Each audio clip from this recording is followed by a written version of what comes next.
ओम नमो भगवते वासुदेवाय। अहोई व्रत कथा सुने व उसके बारे में जाने।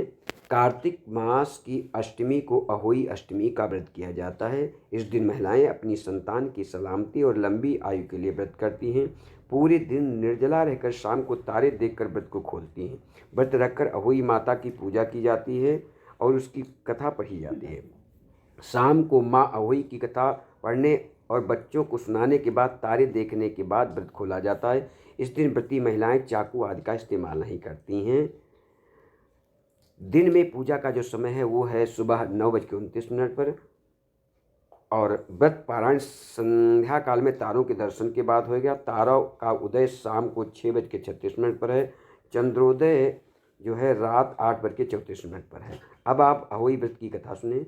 एक साहूकार की बेटी जहाँ मिट्टी काट रही थी उस स्थान पर स्याहू अपने 7 बेटों के साथ रहती थी। मिट्टी काटते हुए गलती से साहूकार की बेटी की खुरपी की चोट से स्याहू का एक बच्चा मर गया। इस पर क्रोधित होकर स्याहू ने कहा कि मैं तुम्हारी कोख बांधूंगी। स्याहू के वचनों को सुन करके साहूकार की बेटी अपनी 7 भाभियों से एक एक कर विनती करती है कि वह उसके बदले अपनी कोख बंधवा ले। सबसे छोटी भाभी नंद के बदले अपने कोख बंधवाने के लिए तैयार हो जाती है। उसके बाद छोटी भाभी के जो बच्चे होते वे 7 दिन बाद मर जाते। 7 पुत्रों की इस प्रकार मृत्यु होने के बाद उसने पंडित को बुला करके इसका कारण पूछा तो पंडित ने सुरही गाय की सेवा करने की सलाह दी। सुरही सेवा से प्रसन्न होती है और छोटी बहू से पूछती है कि तू किस लिए मेरी इतनी सेवा कर रही है।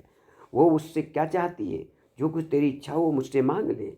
साहूकार की बहू ने कहा कि स्याहू माता ने मेरी कोख बांध दी है जिससे मेरे बच्चे नहीं बचते। यदि आप मेरी कोख खुलवा दें तो मैं आपका उपकार मानूंगी। गाय माता ने उनकी बात मान ली और उसे साथ लेकर 7 समुंदर पार स्याहू माता के पास चली। रास्ते में थक जाने पर दोनों आराम करने लगते हैं। अचानक साहूकार की छोटी बहू की नज़र एक ओर जाती है। वो देखती है कि एक सांप गरुड़ की पंखनी के बच्चे को डसने जा रहा है। वो सांप को मार देती है। इतने में गरुड़ पंखनी वहाँ आ जाती है और खून बिखरा हुआ देखकर उसे लगता है कि छोटी बहू ने उसके बच्चे को मार दिया है। इस पर वो छोटी बहू को चोंच मारना शुरू कर देती है।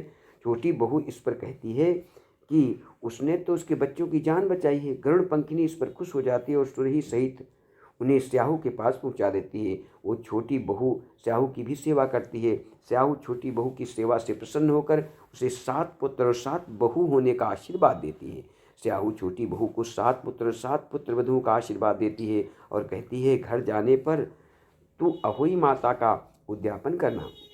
7 अहोई बनाकर 7 कड़ाही देना। उसके घर लौट कर देखा तो उसके 7 बेटे और 7 बहुएं बैठी हुई मिली। वो खुशी के मारे भाव विभोर हो गई। उसने 7 अहोई बनाकर 7 कड़ाही देकर उद्यापन किया। अहोई का एक अर्थ ये भी होता है कि अनहोनी को होनी बनाना। जैसे साहूकार की छोटी बहू ने कर दिखाया था, जिस तरह अहोई माता ने उस साहूकार की बहू की कोख खोल दी, उसी प्रकार इस व्रत को करने वाली सभी नारियों की अभिलाषा पूर्ण होवे। बोलो अहोई माता की जय।